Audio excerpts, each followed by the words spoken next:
We're here at the International Franchise Association in Las Vegas in a hotel room, and we're interviewing all kinds of wonderful people in the world of franchising on this special episode of Ion Franchising. Coming up on this episode. First and foremost, it means that we're making history. What does it mean to get limed? When we talk about support, I always say, hey, look, it's not about becoming an owner, it's about being an owner. This episode sponsored by SEO Samba. Empower your franchise with predictable results and AI-driven marketing. I want to welcome Nick Lopez, founder and steward of Line Painting. Welcome, Nick. Thanks for having me. Well, thank you. Thank you for being here and jumping out of the conference to come talk to us about Line Painting. So, Steward, what does that mean to you? You're not founder and CEO, or although you are, but you're a steward. Tell us about that. Steward, yeah, absolutely. Well, my role, first and foremost, is to serve my business. I don't own it. I am a steward of it. And so, yeah, I happen to be a Christian, and that's just the posture in which I serve and lead. So, yeah, founder and steward. I love it. I love that. I love the focus. Talk about Line Painting. You're more in the luxury sector, if you will, of home services, of painting. You're not just another painting brand. So talk about what that means to you and what that means to your franchisees. Yeah, first and foremost, it means that we're making history. That's what it means. We are defining a sector in a massive industry, not just the paint space, but home improvement in general. So currently, home improvement is being standardized by franchising, much like quick service restaurants and diners, where currently home improvement is being standardized by franchising. And as an industry matures, right, positioning and leaders within those positions begin to emerge. And back when I started painting, my gosh, about 18 seasons ago, 2008, I had firsthand seen the opportunity that was in our sector. And through my marketing degree, I learned about positioning, and a mentor introduced me to a book called E-Myth Revisited by Michael Gerber. And that's how I settled on franchising and delivering this need that's in the market, across, the nation. So what is the big point of differentiation between, let's say, luxury, focusing on the luxury market in painting versus any other painting brand? Yeah, well, we're going to take an approach for a customer that expects to pay more to get more, right? So if you think of two accesses on quadrant, right? One being price, one being quality. If you have a high price, high quality, that's your lane. That's where you stay. And, positioning and marketing. Mm-hmm. If you're low price, low quality, from an operations, a sales perspective, customer expectation, experience, everything is tailored for where you are at in the market. You can't serve every sector in the market. Right. I love the focus. So what specific things could somebody expect from Line Painting versus other painting brands? What are the specific things? Absolutely. We're going to take an approach that is tailored for custom properties, whether that's commercial or residential. And on the residential side, we're looking at properties that are in the top third of home values in a market. So our solutions, our operations, everything about our business, the customer experience is tailored for that individual that owns that type of property. Got it. And does that mean the customer service is outstanding? Whereas, the booties that you're going to wear in the house because you want to be careful of their fancy flooring. I mean, all of those types of touches as well. Absolutely. From, the national solutions that we've standardized, those being high grade, different coatings that we're recommending, all of that is Obviously, we don't want to overpay through our suppliers. We have buying power, but we are using high-grade coatings, and really that's where we're sticking on the preparation side and the top coat. And so taking that approach, not only just on the consumer side with service and wearing the booties, but also the solutions that we're recommending and the approach as well. So when you have a customer that is willing to pay more to get more, a part of that is the quality control, the account management, the hands-on approach, the team approach. And so that's the approach that we're taking. So you mentioned earlier you pay more to get more. And look, there's people that buy a Mercedes or a Lexus or a BMW because they expect more. So I'm going to end up with a better result and better, like you said, the top coat or the paint or the service or whatever it might be. I love that approach. You're just not servicing everybody. You figured out who your niche is. Absolutely. And how many territories or franchisees do you have today? We've awarded coming up on 120 territories. Ooh. What do you owe to your success at this point? Oh my gosh, our franchise partners. Yeah. And your top guy or top franchise owner these days, I'm hearing over 4 million and with 2 territories. My gosh. That's pretty amazing, isn't it? Isn't it? Wow. How did it come to that? What is the marketing like to get to that level? Talk about it, right? Wow, my gosh. We actually built infrastructure for commercial. And a lot of that is through our technology and how we source projects with the opportunities in market and how we price them and the different scopes. And again, that's very tech driven. But we installed that infrastructure a few years ago and really started paying off last year in 2024, actually back to 2023. But started getting owners that were acquiring multi-7-figure, multi-6-figure accounts in addition to their high-end residential. So our average ticket is $25,000, but on the residential side, it's anywhere between $10,000 to $15,000. So when you combine commercial and residential, our average ticket is $25,000. But we're not just doing painting; we're doing coatings and surface restoration because of the types of estates and properties that we're working on. They're made up of a lot of different surfaces. So we're offering 40 different services across painting, coatings, and surface restoration. So we look at paint as a type of coating, whether it's inside, outside, all of the surfaces that make up that estate. We're not just going to smack a coating on either. We're going to first restore it, ensure it has the appropriate integrity. Then we're going to put a high performance coating down. So besides traditional painting, now you got me curious. What's the most popular coating application you're doing or your franchisees are doing? Is it refinishing like pool decks? Is it driveways? What is it that you're doing specifically? A popular piece of the business. Right. We do those stamped concrete and patio surfaces, and those are beautiful. Those are some of my favorite coatings to install. I also enjoy the faux finishes and cabinet coatings, and those are all. So it's really a lot, like you said, a lot of different options. Yeah, but what's trending currently is whitewash. We've done so much whitewash. I can't tell you how many cities across the country that whitewash is certainly trending. Yeah, no, that's pretty amazing. So what does it mean to get limed? Getting limed. It's our way of doing business.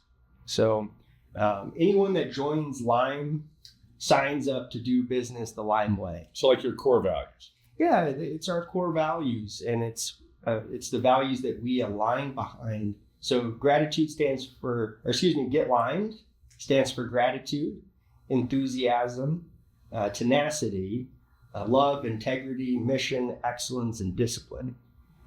So getting limed is a client that's happy after a job well done. We usually deliver a key lime pie, that says get limed on it. And that's awesome. Everything about our service is about helping customers fall in love with their property again. Yeah. So I didn't even ask, how did Lime begin? Like, what were you doing? Obviously, you started You were doing something in painting and coatings. So how did it really start, and why'd you have to franchise and, show the world all this? Well, I am from Denver and went to school as an out-of-state student at Michigan State. And I was a first-generation student, so I took out a $500 credit card. Every 18-year-old is getting credit cards in the mail. Yes. So I maxed one out, and I flew to Michigan. I actually was a preferred walk-on for the wrestling team. Oh, nice. And received some out-of-state tuition bills that, my gosh, when you receive a $2,200 tuition bill and you don't have 2,200 cents, oh, geez. It becomes pretty real that, all right, if I'm not getting a scholarship anytime soon, I need to figure out what I'm doing here. And I went to Michigan State for the business program as well. And so thankfully, I met my wife in college, and she actually lent me $2,200. Not very scalable. That's a great woman right there. Even against her older sister's advice, she still lent me the $2,200. But I went on to start a painting company called Spartan College Painters. And I ran that company for 5 years while I worked on my undergrad. And I looked at, hey, I have big out-of-state tuition bills. I'm going to paint big homes because they're going to pay big college bills. Yeah. And I started getting my marketing degree and learning about positioning. Granted, I was already learning about competitive advantage. And just these little isms and things I was learning in business school started turning the light bulb on. And as I looked into solutions nationally, no one was positioned to serve this sector that I was working with in East Lansing. It was clear that they didn't have trust in contractors, and they were thanking me for really basic things. So the bar was really low. Yep. So the white collar sophistication I started implementing in college was my business degree, my sales degree, my marketing degree. I was working with professors and obviously customers, and getting a lot of feedback around what Michael Gerber talked about in his book E-Myth. So I had a mentor hand me that book, and that's where I learned about franchising. And I was about 2 years into my degree. I was on the 5-year plan.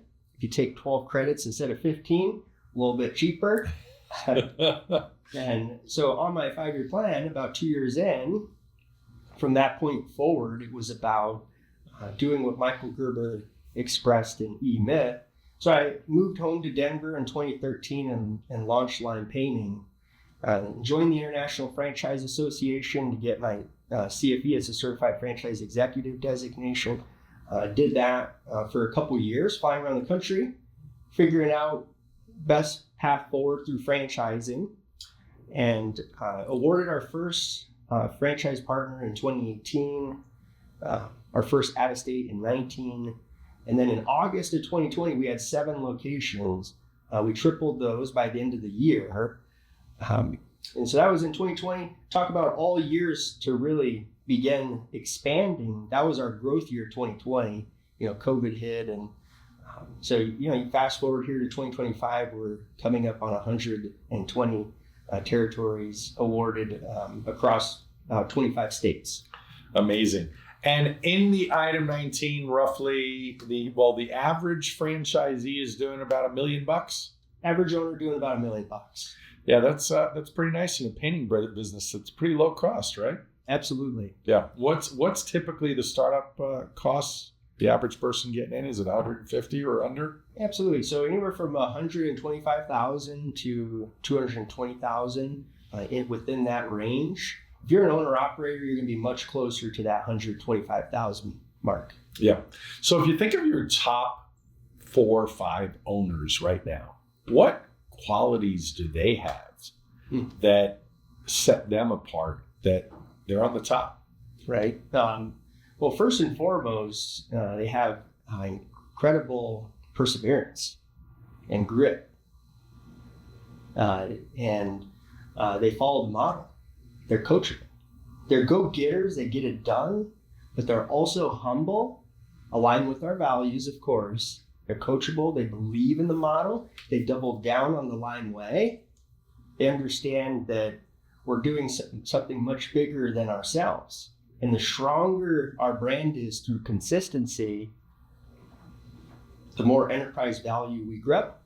And ultimately, we make history by defining the luxury sector within painting in our local markets, right? Every one of our owners is committed to becoming the industry leader and making history while serving their community. So we're looking for team builders, people that are focused on leadership development. We have a strong culture around sales. So folks that are comfortable with that and will thrive in a high performance environment. Our values, right? Gratitude, enthusiasm, tenacity, love, integrity, mission, excellence, discipline. You hear something like love, right? But then there's also discipline and excellence. So very much a high performance culture. So we're looking for folks that are team builders. They love building a brand. They like creating a customer experience, and they're committed to being in partnership with not only our leadership team at the brand level, but their neighbors and their franchise partners. And so we have a very collaborative community. We're very big on innovation and feedback and improving the customer experience. I love that. Talk a little bit about the support. So there's obviously some great training that everybody goes through. And then there's the follow-up support mentorship. How do you make sure people are successful? I mean, obviously, you hope in the process, you determine that they had the grit and perseverance that you want them to have. Some people are slow starters. Some people maybe didn't have as much of that grit as you wanted. So you have to support them. So talk a little bit about that. Yeah, absolutely. From a support perspective, I've been obsessed, for 18 years. So, you have a founder. Were you 12 when you started? Right, exactly. Just about 12. But, from a support perspective, you have a founder that's hands-on and understands the business. And so strategically, we're able to be very intentional about our customer, not just the franchise model, right? But we're aligned to improve the customer experience, between home office and our franchise partners. So, that support is reflected in just the robust amount of intellectual capital that we have within the organization. Through our founding location, I was able to, produce leaders that have gone on to become multi-state, multi-location owners. We've had multiple folks become national trainers. And so, when you talk about support, we've created a community that is collaborative around what we're really good at. And so we have incredible franchise partners that are deeply committed to the success of other franchise partners. And then, home office, we just try to support and complement and hone in on what they already know about the business. We're not confused about the Lime Way, right? We're doubling down on that and collaborating around how we continue to improve the customer experience. And so, you talk about support, I always say, hey, look, it's not about becoming an owner, it's about being an owner. Yeah. Right. So this whole experience, this process of going through discovering and finding the right franchise opportunity, but it's about breaking through, becoming a partner, becoming an owner, right? This isn't about just becoming an owner, it's about being an owner. That's what you're looking for in the freedom, the independence, and becoming an entrepreneur, right? But you can become a little bit focused on a process, but the reality is in 2 years, you're going to be wanting to improve the business, the Lime Way, your customer experience, so that you can be that industry leader in your community. Good stuff. So marketing, every new prospective franchisee gets stressed, wondering where leads are coming from, how they're going to acquire customers. Talk a little bit about marketing and how important it is to you. Oh my gosh. Yeah. I mean, everything from digital to traditional and PR, right? And sales. Do you have an agency that does this for them, or you do it in-house? We have agencies, yes, from PR. Don't tell me all the secrets. Right, from PR to marketing and SEO, whether that's digital, all that is done with our agencies, and those are vetted. And we have a franchise advisory council, and so when our agencies aren't meeting standards, we're getting that feedback from our partners. But we just launched a brand fund at our annual conference. That's 2%. We're really excited about it.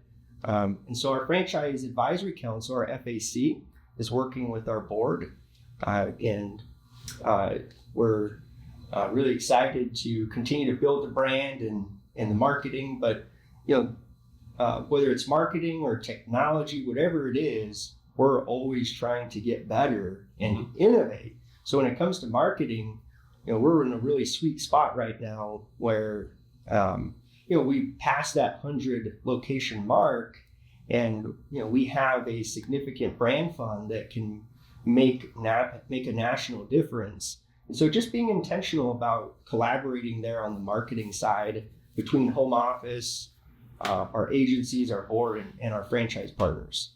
So the brand fund, the new 2%, it probably was a smaller amount before, but now that you've grown, everybody wants to put in more money to fuel the marketing. Okay. It was zero. It was nothing. Okay. Yeah. And they would just spend their own money on marketing. Oh, absolutely. They'd spend with our agencies, between digital and SEO. Yeah. So we have a minimum digital marketing requirement of $1,500, and then a local advertising requirement of $500. Got it. But those are just minimum requirements. Okay. No, it sounds good. Nick, you've been fabulous. I appreciate all of the great information. So final thoughts, final words of wisdom for the audience. My final words of advice are just do it. Just do it. It's simple. Just do it. Execution is difficult, right? Just doing something is powerful. And so just showing up, just starting there, and being graceful with yourself in the process, right? Being patient with yourself in the process. You have high standards for yourself, of course. You have an expectation for where you're going, but you got to start somewhere. And that's the power of just doing it. You get started, and everything is about execution. So, yeah, my advice, especially in performance and business, entrepreneurship, it is to execute. Yeah. So, fear can steal from you. It can steal over weeks, over months, over years, sometimes a lifetime. And it never says, hey, I'm fear. It's always a reason. But guess what? That fear is stealing your ability to execute. And so if you can simplify and take that step, that's the key in business. Perfect way to end. Thanks, Nick. Thanks for being here. Absolutely. If you're ready to talk about franchise opportunities, hit the link below to schedule a call. My services are free, and don't forget to like, comment, and subscribe. Thanks for listening.